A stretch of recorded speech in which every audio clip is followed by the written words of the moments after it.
Exploring the purpose of life has been an endless quest since the beginning of time. It is a journey of self-discovery and meaning. Today we explore this topic further with registered counsellor Sadia Southgate and award-winning recording artist Dee Koala. We'll also find out why gut health is so important and chat to a charity that feeds the hungry and the unhoused in Mzansi. But here to provide us with some insights into finding your purpose in life is Sadia Southgate. Welcome back to Afternoon Express. Thank you so much for having me. It's so lovely to have you back. Yes. So Sadia, I would think that you are living your life's purpose.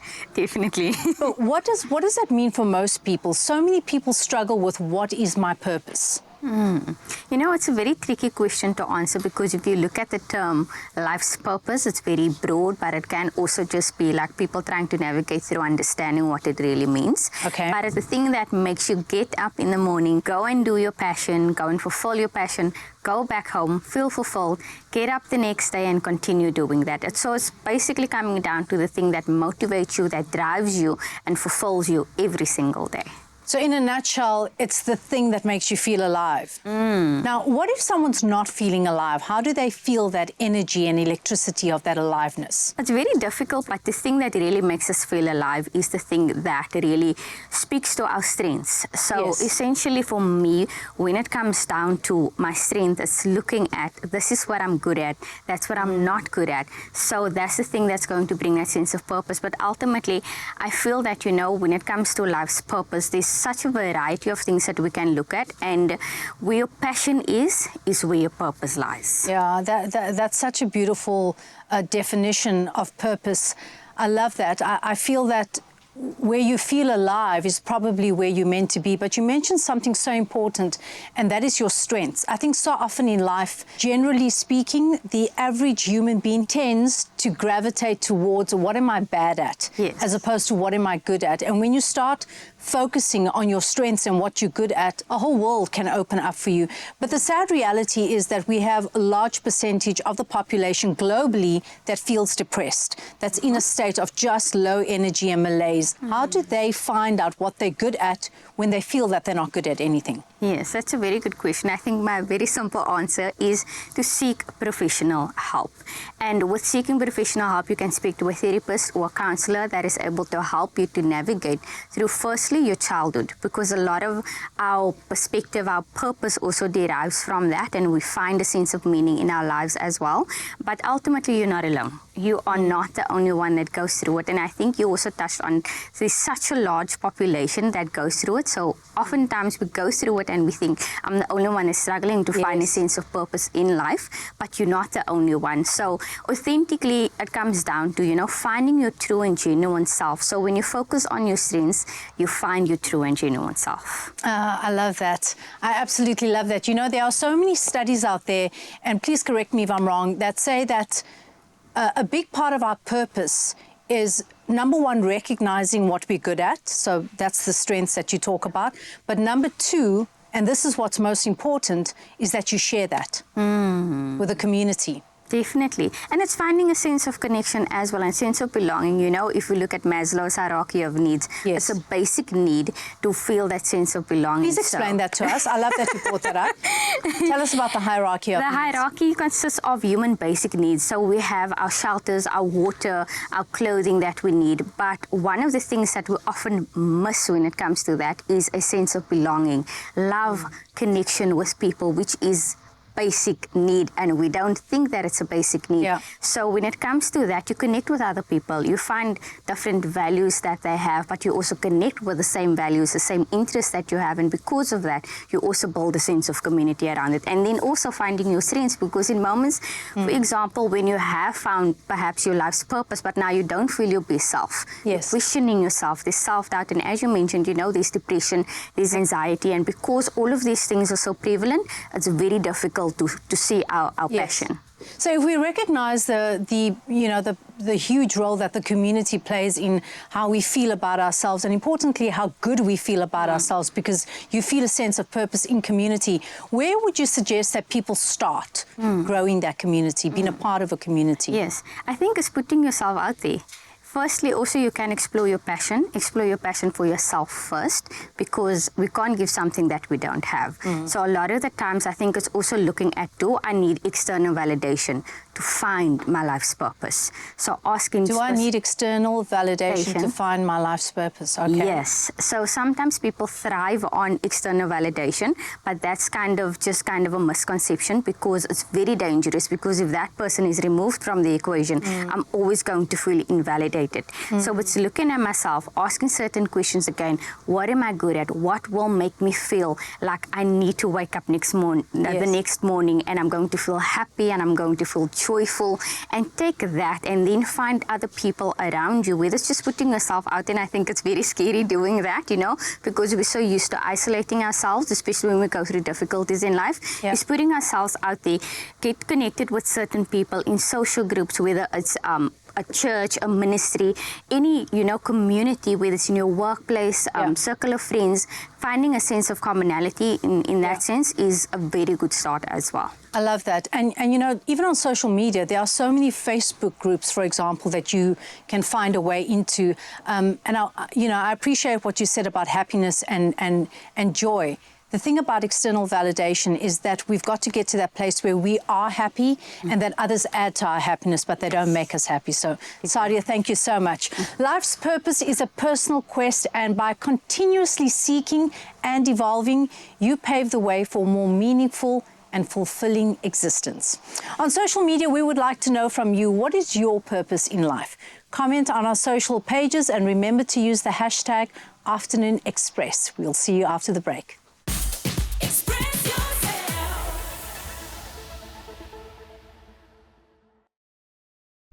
Our pharmacies are on the front line of healthcare.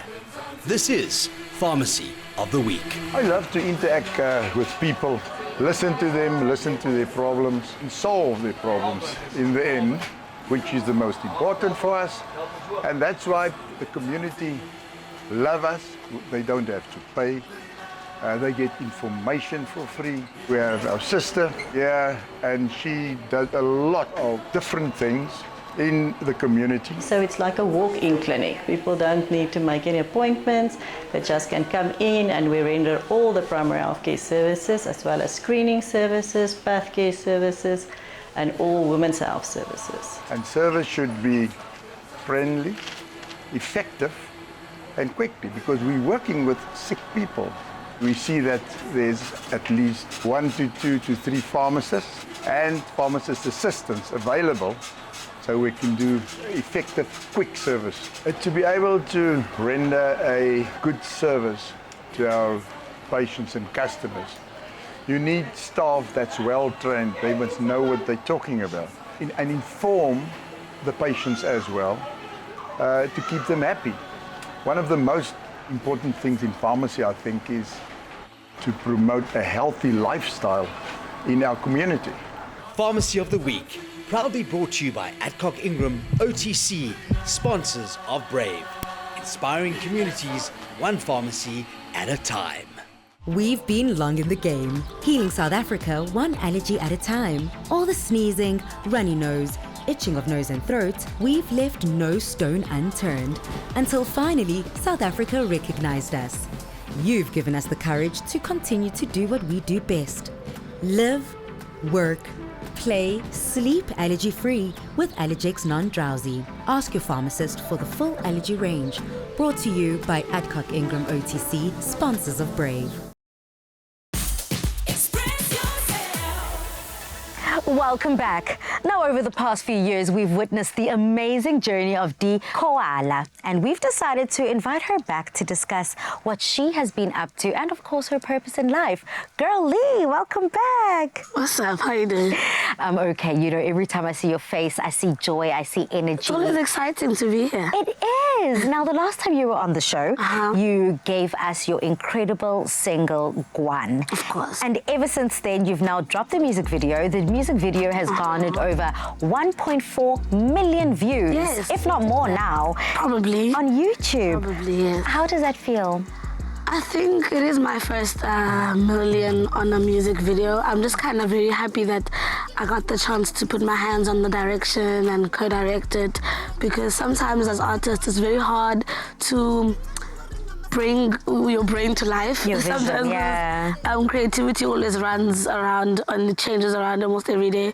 But it was very it's an amazing experience to be behind the camera and also to be on it. I'm just happy that we got this far.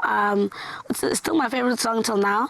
I'm really proud of the music video. To better quality videos. Absolutely. And to more like thought of concepts. I get that. I'm very happy with 1.4 million. It's like it's a milestone, you know. It was very exciting because I needed something to make me happy at that time, because a lot was going on, but with the music video itself doing so good, it showed that my heart was in it and my creative mind was in it as well. It came in a time of your life where you needed that. You needed the pat on your back and you needed the support of everyone around you. Now, for me, that completely speaks to what you believe your purpose is in life and whether the audience and the response mirrors that purpose. For you to feel that fulfillment, do you feel like not only this project, but your projects to come can mirror that, can give you that pat on the back and say that, girl, you're doing great? Yeah, I mean, I think as artists, there's a lot of pressure that goes around because there's a lot of. I don't think I have competition, but that word is used very loosely. We throw it around, you know. But the problem is that the thing that happens is that you're in a certain space. So, like, let's say you are sad and you're depressed, and then you get on your phone, and every other artist is dropping singles, winning this, getting that, you know, and you just you feel like you're not doing anything. So sometimes you do want to force yourself. And, you know, force your creativity to, come on, let's actually do something, and then it won't be there. Yeah. So it came where someone was just like, since you've been gone, come back and remind. Of who you are. Because the thing is, I barely ever pat myself on the back because I feel like I'm so scared to go over my head. Like I'm really scared to feel myself just a little too much. And that is so interesting for me that you say that, because your presence on social media does not speak to someone who questions themselves. You are confident, you are hilarious. Let's just get that out the way. You are you're naturally gifted with comedy. We learn as we go. Yeah. I know it's very cliche, but I really learn as I go. There's certain things I don't know, but the thing is, with entertainment and being in this space, whether you're presenting or making music or being an MC, you need to always have a space to learn about something. Yeah. Don't be cocky about something. I don't care if you have 10 years in the game. There's something that you can miss and you can learn from someone who has 2 years in the game, right? I do have people that I look up to, yes, but I don't really idolize because I don't want to be like so-and-so. I get that. I want to be me, but I want to have the same stature or maybe the same respect or the same way that they take care of themselves. I think I want to have influence on that. On that, absolutely. Yeah. Now, as we do hone in on the topic of not only focus, but purpose, and this is the last one for you before you perform later, is that you obviously use creativity, humor, music, and just your vibrant personality to fulfill your purpose. Yes. What then do you say to your future music, your future creativity? What can we expect from you? Oh, it's a lot of things this year. We're just doubling on what we did last year. Last year was a lot as well, but this year we're just doubling it up. We're a very tiny team, but we handle a whole lot. I love being hands-on. This year we are doing For the Culture again. I don't know, maybe you guys are going to hear it first because I haven't broadcasted it, but we're taking it to Johannesburg this year for the first time. Scary much, but hey, amazing. That's how you win. You get scared and then the feeling afterwards is amazing. The hopes of an album this year as well. That's also an exclusive. Pali, you're making me say a lot of things. I am here for it. I'm just like, oh my gosh, we have got For the Culture in Johannesburg. We've got an album. You're booked and busy, sweetheart. Of course, more brand deals, hopefully more sing deals as well. We just keep working over the side, otherwise you're good. Booked and busy, that's what I'm all about, and I love to hear it. Not only do we have an exclusive of For the Culture being in Johannesburg, but we've got a tentative album. Well, Dee is always a bright and shining light on our studio, and we cannot wait for her performance a bit later in the show. But for now, something is smelling awfully delicious in the kitchen. What do you guys have up your sleeves? Do you sometimes feel like your purpose in life is just to make good food and eat it? Well, today we're making a classic spinach and feta pie, which is a staple that everyone should have in their repertoire.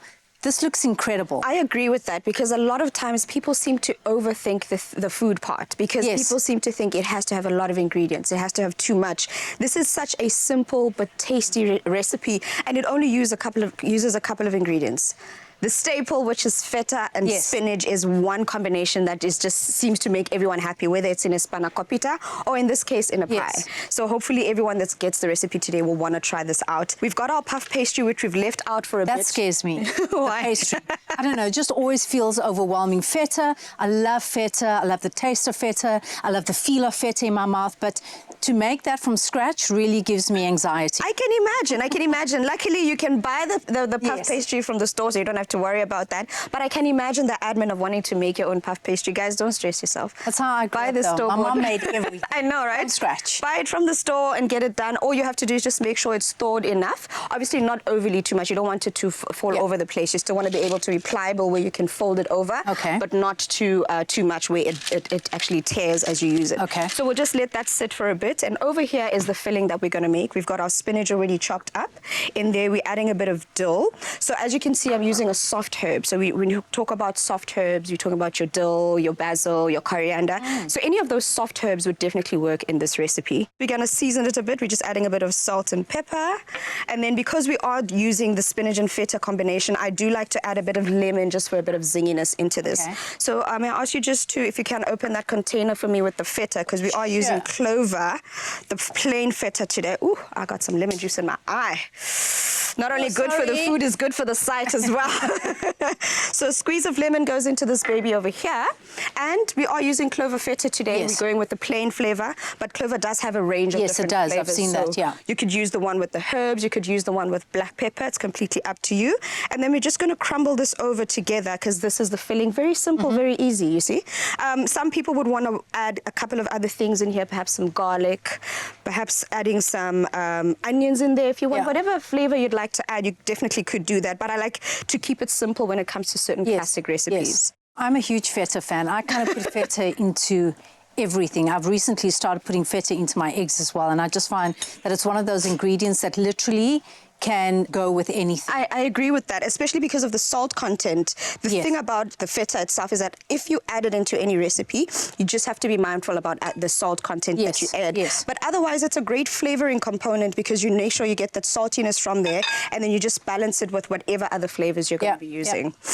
Okay, so I'm going to be putting this together, and as you can see, the feta works very well because as it bakes into the pie, it's going to be nice and creamy and add that Yes, zinginess yes, I love into that this pie. creaminess. So the next step now is to fold our baby over. As you can see, I've left a bit of a border. Yes. Because we're going to fold it over and seal it, and this Okay. goes into the oven to bake. I would say perhaps anywhere between 200, 220 degrees in the oven. Preheat your oven and just make sure it's nice and warm. And the reason for that is you want to get that beautiful crust on the outside, but you also still want to make sure that the filling is baked. And we're going to do Okay. that at the bottom of our oven.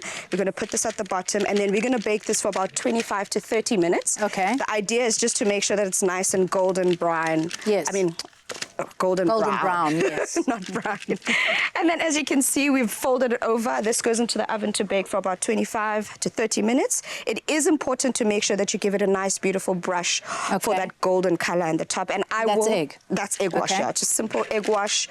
Just have a bit of water in there as well, just to give it, loosen it up a bit. And it is important whenever you're making a pie, guys, anything of that sort that's going to be going into the oven, make some slits in this inside to make sure the steam escapes. Okay, Otherwise, it's going to puff up and it's going to have a bit of a space in between the Yes. actual filling and the pie. So this baby, I'm going to put into the oven now, and that's good to go. Awesome. What I love about a pie is that it always reminds me of home. It reminds me of comfort food, so looking forward to that. I've got a bit of a taste as Yes, well. Let me yes. know what you I think. cannot But wait yeah, to it taste also this. is quite nostalgic because of the flavors and the flakiness of that puff pastry. Certainly reminds me of home. Delicious. Delicious, tasty. Feta and spinach is a wonderful combo. Yeah, winning combo all the time. And I say, if you want to make this recipe, make sure to get over to our website, Afternoon Express. We've got it all detailed, all the instructions, all the recipe ingredients. Make it at home. You definitely will not be disappointed. Thank you, Tumi. Well, add some purpose to your week and make this delicious. My mouth is salivating. Spinach and feta pie for dinner. And you can get the full recipe on afternoonexpress.co.za. It is as easy as pie. From salads to snacks, savor the delight. Clover's feta, smooth and creamy, makes every bite just right.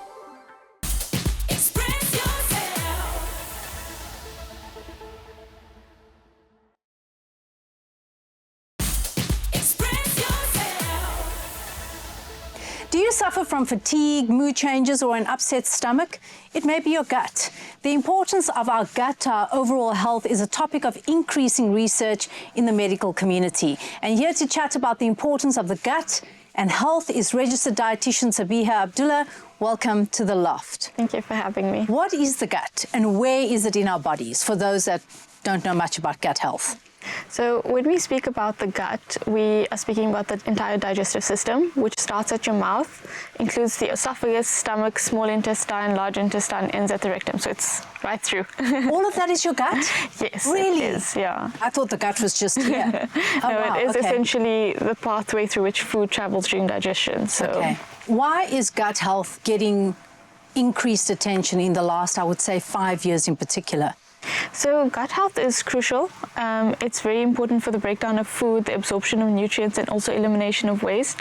The gut also plays a very important role in keeping a healthy immune system.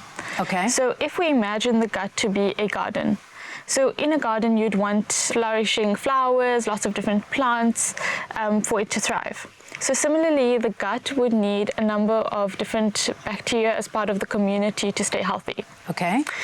So these bacteria tend to be like the gardeners of the gut. Okay, tending to the digestive lining. So if in your garden now there was a lot of weeds growing, that would cause an imbalance or upset the balance in the garden, which would cause problems to arise. So the same thing happens in the gut. If there's different factors that upset the balance, this causes health problems. So that would upset the ecosystem, and I would take it in the gut. It's that word microbiome, right? Yes. Can the you gut please tell us microbiome. more about the microbiome? So the gut microbiome is like a little community of the bacteria. Community of gardeners. Yes, so they're all living from the mouth right till the rectum. Okay. All these bacteria that line the tract, they're living with basically the right balance, they're living in harmony. Okay. When something comes in to cause disruption in that garden, it's obviously going to cause problems to arise in that community. Yes, I'm loving your analogy. So tell me, what upsets that space? What upsets gut So health? there's lots of different factors that can play a role in upsetting the gut health. One of the factors being stress. So another analogy. So imagine you're on your way to work and you are driving and suddenly a car comes into your lane without any indication. That obviously gives your body a bit of a shock. Even though there wasn't an accident, your body kind of tenses up and your breathing changes. Yes. Your breathing becomes a lot more shallow. Yes. So when you get into that state, your body actually goes into mode of fight or flight, which means your body is trying to protect itself. Yes, that sympathetic state. Yes. So if that continuously happens throughout the day, where little things are triggering your body to go into that fight or flight mode, you don't really have time to digest the food and have that flow of oxygen through the gut, which can cause gut health issues. Yeah. Other factors would be lack of sleep, poor nutrition, so high intake of processed foods, deep fried foods, high sugary foods. Yes. And just generally, being very rushed or always busy and overwhelmed. So, Bia, I have to say that I'm truly appreciating your analogies. I think that we understand so much better and clearer when we do use analogies. Definitely. I also want to make mention, lately so much about, you were speaking about going into that sympathetic state where you're in fight or flight mode all the time.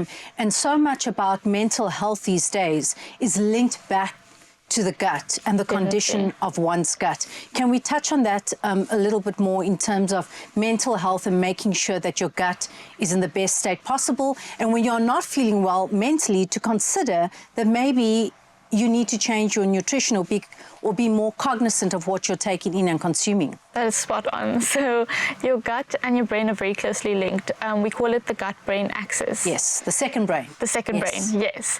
And 90% of your serotonin, which is actually your happy hormone, is produced in the gut. Yes. So and that's a new finding, isn't it? It We used to think it was definitely. produced in the brain, but it's not. Yeah, no. So definitely your gut health plays a crucial role in your mood, your brain function, and your overall mental well-being. So if there is an imbalance in that gut bacteria, so if there's an imbalance in your garden, of course there's going to be an impact and symptoms that you may feel is anxiety and depression. There is also a link to other health conditions as well, which obviously it's a vicious cycle because if there is other conditions, you may have anxiety and depression linked to that, but that may also have been can cause due to the poor gut health. So what do we do? I mean, like, what are the kinds of foods that I look at? So generally, to improve your gut health, you would firstly start with consuming a balanced diet, which is high in fiber.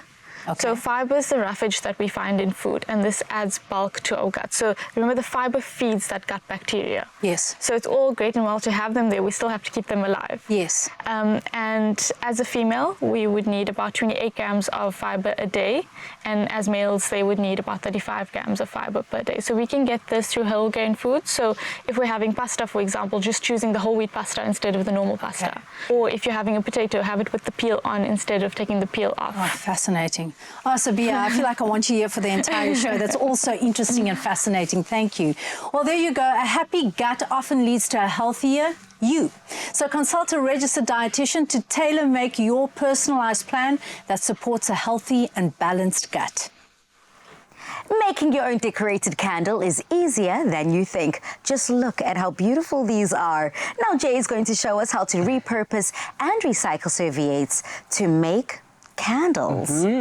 So Pali, today is all about finding purpose, right? And this is such a great idea to start finding purpose for the things that you may have lying around at home. I mean, we've all perhaps got some, blank candles. Load shedding. I was literally about to say my house is littered with these candles. And then we often always have a few odds and ends paper serviettes laying around from all, family gatherings. We've got some scissors and some baking paper and a household iron. So what's really fun about this is that you can be really playful. So what I've done for you, Pali, is I've cut out a piece of this motif, so it's little proteas.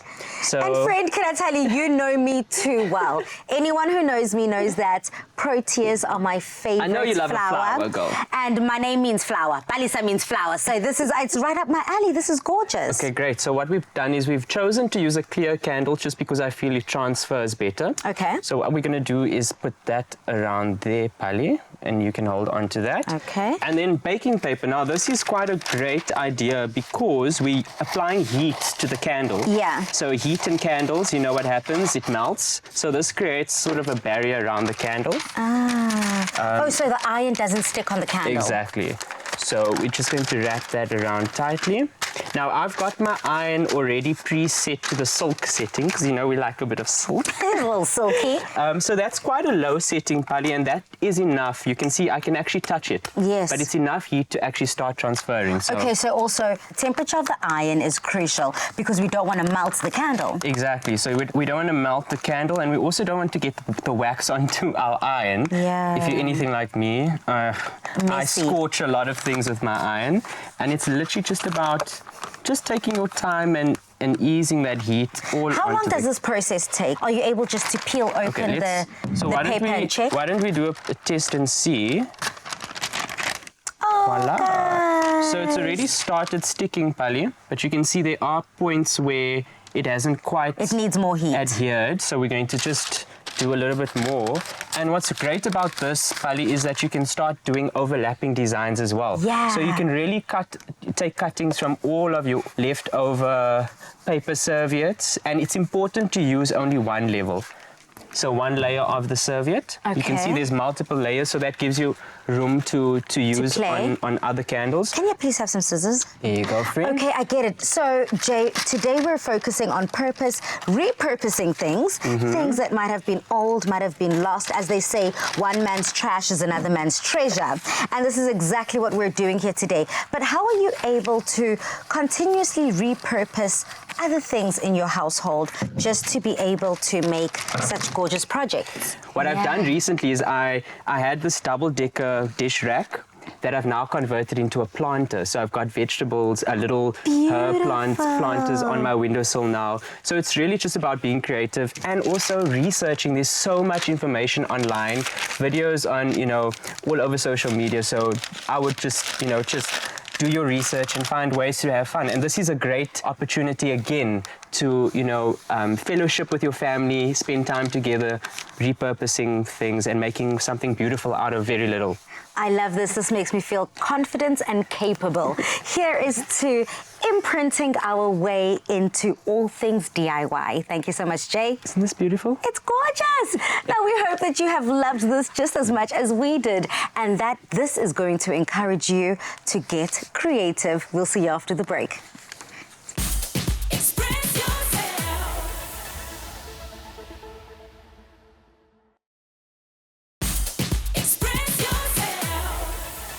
Welcome back.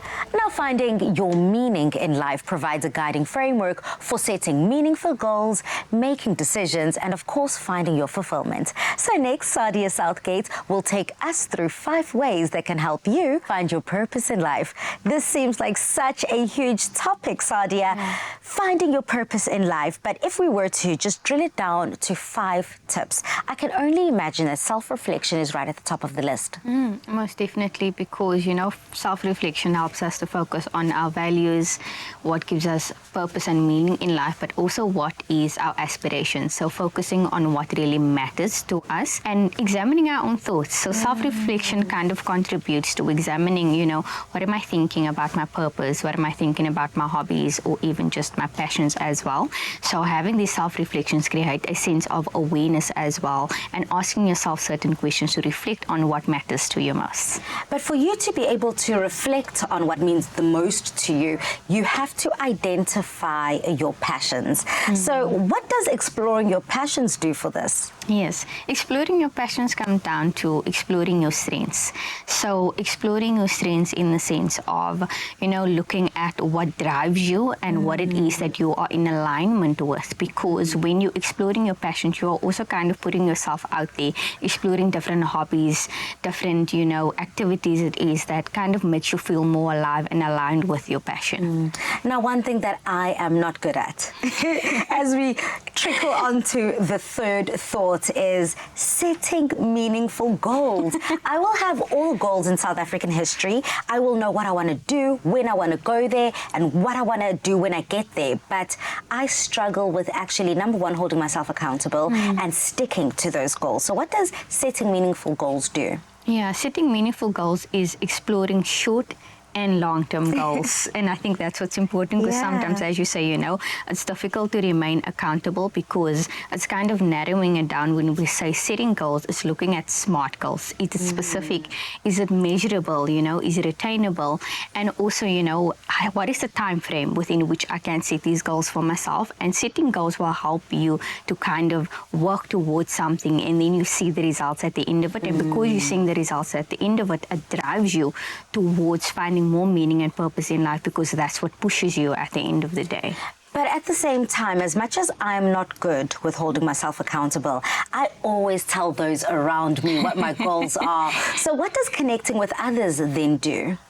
Connecting with others also helps you to also kind of, in a way, like stay accountable as well, because it's like, you know, you're putting into them as well. And they will ask. Exactly. I was about to say they will hold you accountable. It's like, remember the last time we got together, you know? You said you were going to run the marathon. Yes. You said you were going to eat healthier. Yes, exactly. So being connected with these kinds of people also helps you find different interests as well. So because of these interests, it resonates with you and it also aligns you with your purpose when you are connected with these people. And as you said, it helps you to stay accountable because as much as sometimes we don't take our own advice, but we listen to our friends. So when it comes to that, that's a sense of accountability that we're creating with our community as well. I love that. But when I also do think, Sadia, about finding my purpose in life, I'm sure there are risks that come into play.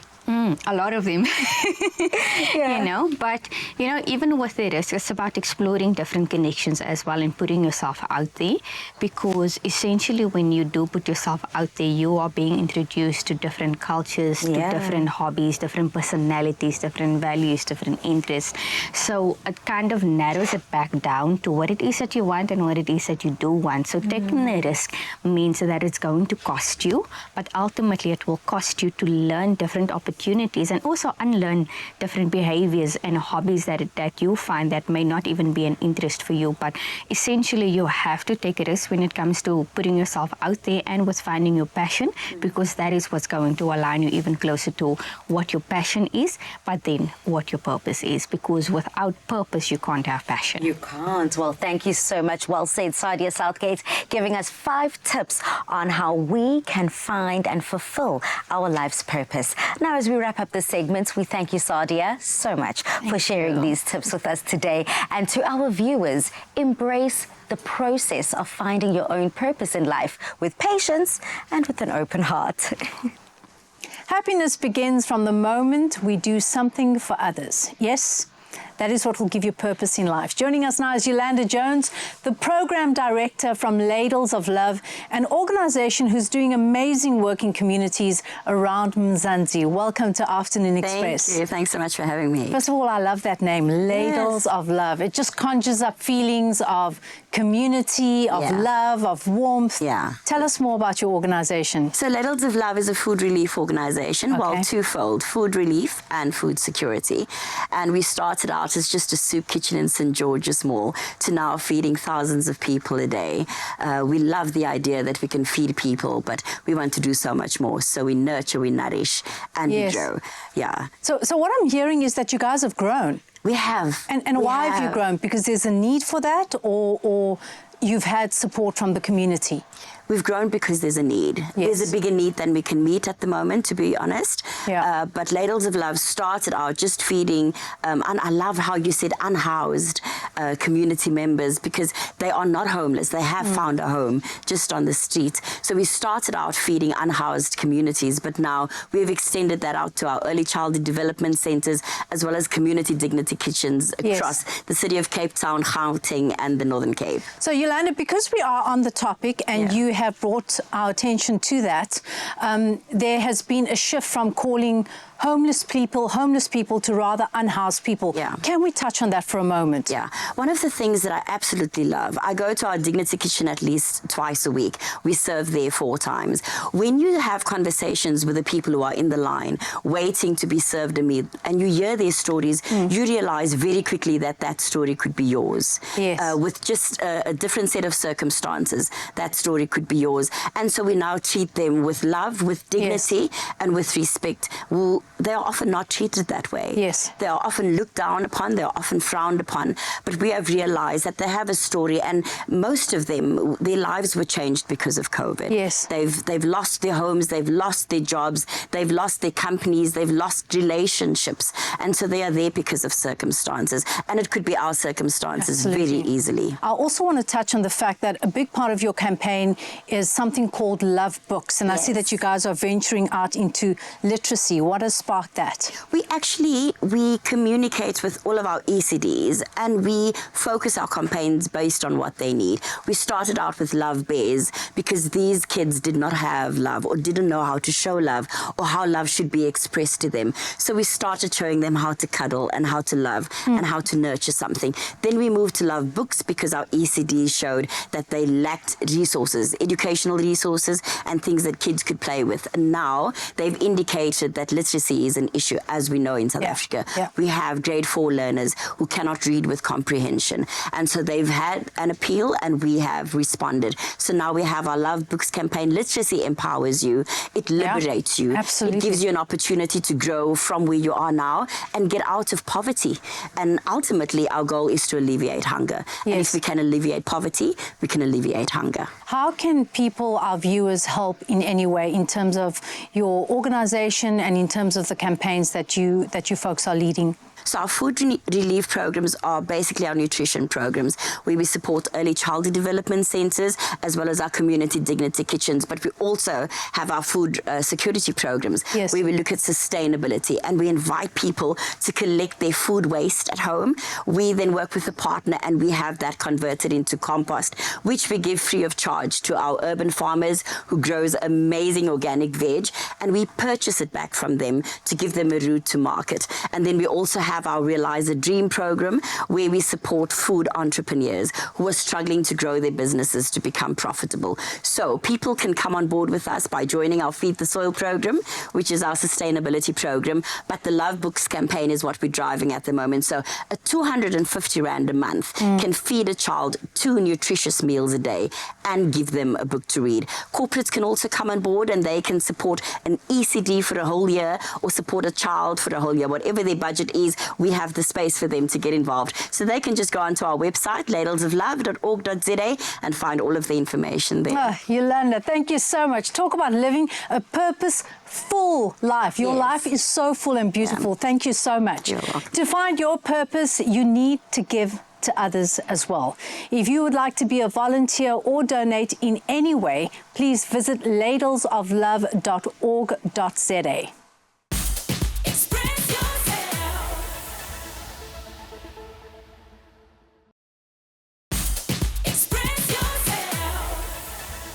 Welcome back. Now, as we have heard earlier, gut health can be tricky when your microbiome is out of whack. Now, it can cause all sorts of problems from poor digestion to lack of sleep. Now, the scrumptious high-protein butter chicken pasta is just what you need. It is packed with gut-healthy ingredients and it is ready in a jiffy. Please tell us why this specific recipe is great for our gut. Okay, so firstly, it's delicious as in place when it's done. But the ingredients have a lot of benefits for your gut. So as we go through the recipe, we'll discuss the different ingredients as well. Yeah. So firstly, we start by marinating the chicken. Okay. So when we are marinating the chicken, we use the spices to add some flavor, but the spices also have a lot of benefits for the gut in that they are anti-inflammatory and they fight oxidative stress. So for example, here we have some turmeric, we have some chili flakes, and then we've got some smoked paprika over here.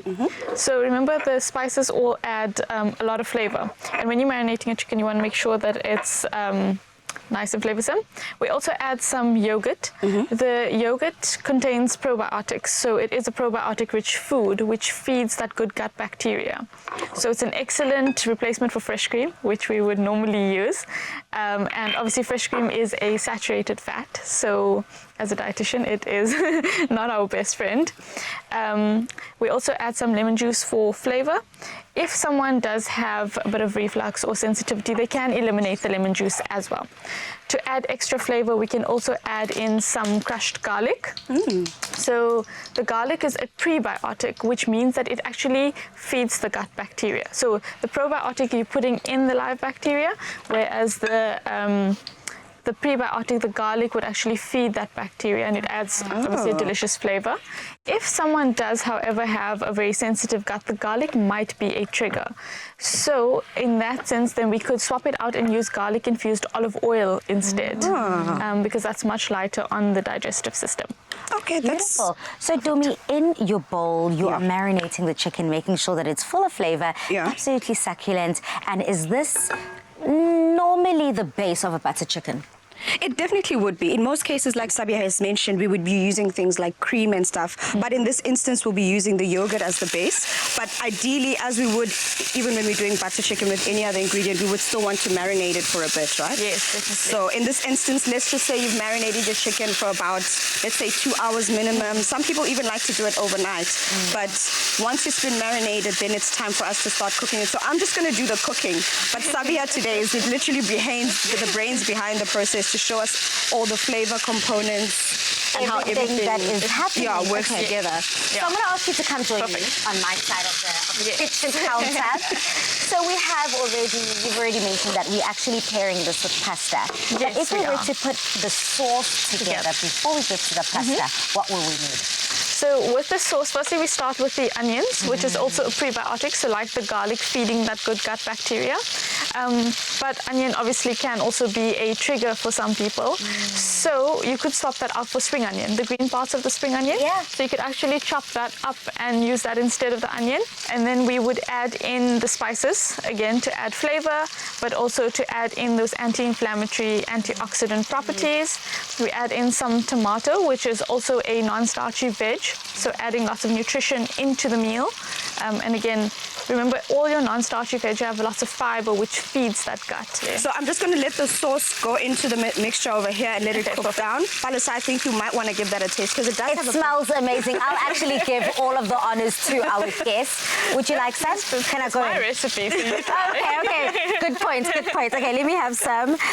As I said, that for me, the pasta is what's different. So let me start with that. So I just want to mention, we've mentioned that this is a high protein dish that's good for your gut. So any other type of protein would still work, right? Like your beef, perhaps the lentils and stuff like that. Definitely. You could even use chickpeas. Great. Any type of protein would be fine. Quite a forgiving recipe. And you are getting the protein from the chicken, but also the yogurt. What I think, 10 out of 10. 10 out of 10. You know, I'm a girl from Durban. So butter chickens, the curries, I'm so familiar with. And this is definitely something that I can try at home. It's quick, it's easy, it's tasty, and it's gut-friendly. So if you want to get your hands on this recipe, simply head over to afternoonexpress.co.za. A dietitian told me to eat, so I'm going to eat. And now for performing her single Guan, please give it up for Dee Koala. Take it away.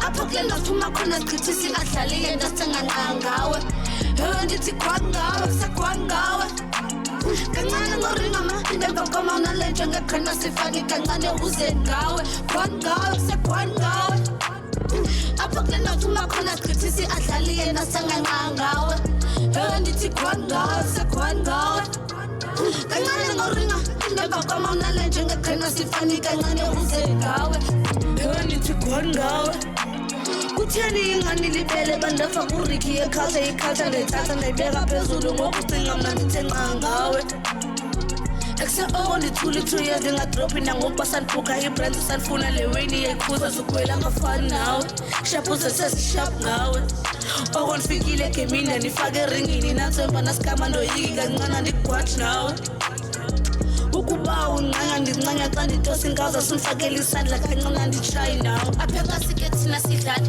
khona ihlala pha kumayilobali awunexabisa iskimi ikuransa sichitha isixosha ibanga kwikhisa ndlibani semagrera zolinga nobani ndingukwela apha ekasayandasi seliwash seligrefast ndithi iprena uyasithola ba-atholakali ewe ndithi kwani ngawe apho kule ngaphuma khona sichitha si-adlali yena sithenganqa ngawe ewe ndithi kwani ngawe kusekwani ngawe kancane ngoringama indemva komana lenje ngeqhena sifani kancane uze ngawe kwani ngawe kusekwani ngawe apho kule ngaphuma khona sichithi si-adlali yena sithenganqa ngawe ewe ndithi kwani ngawe kusekwani ngawe kancane ngoringama indemva komana lenje ngeqhena sifani kancane uze ngawe ewe ndithi kwani ngawe. Wow. That is all it's about. What is your guan? What is your purpose? And we are bringing it to you, Mzansi. Now, we definitely hope we have encouraged you today to find your purpose and your meaning in life. Remember to catch the repeats of the show on Sunday at 8:30 a.m. But for now, stay safe and see you next Tuesday. Cheers, ladies. From salads to snacks, savor the delight. Clover's feta, smooth and creamy, makes every bite just right. Another feel-good production.